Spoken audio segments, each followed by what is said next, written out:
గోపాలపురం నుంచి వచ్చామండి. తూర్పుగోదావరి జిల్లా గోపాలపురం నుంచి వచ్చాము. మేము గత సంవత్సరం గత ప్రభుత్వంలో 42 రోజులు చారిత్రాత్మక సమ్మె చేసామండి.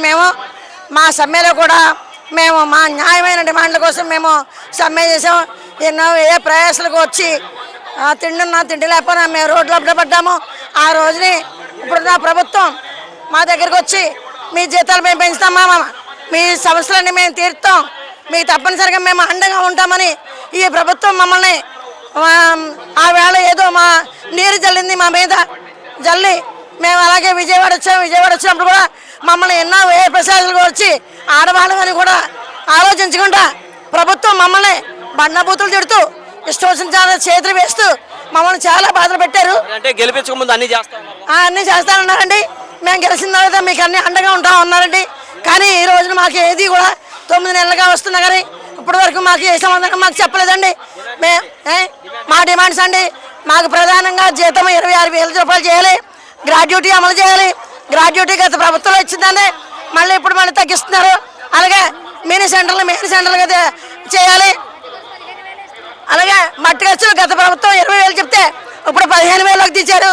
ఇవన్నీ కూడా మా ప్రధానమైన డిమాండ్లన్నీ కూడా మాకు నెరవేర్చిన రోజునే మేము మా అంగన్వాడీ సెంటర్ని మేము పటిష్టంగా బాగా చేసుకుంటాం.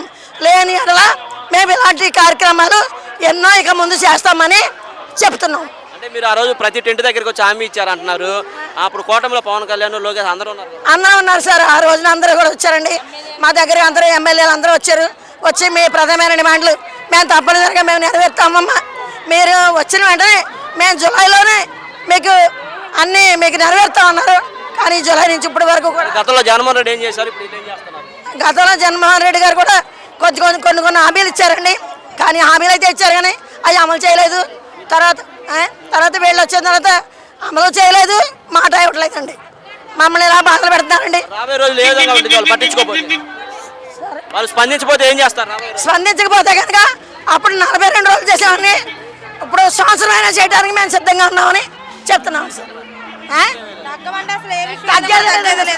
జీతాల కోసమేనండి. ఎందుకంటే నిత్యావసర సరుకులు అన్నీ పెరిగినాయి.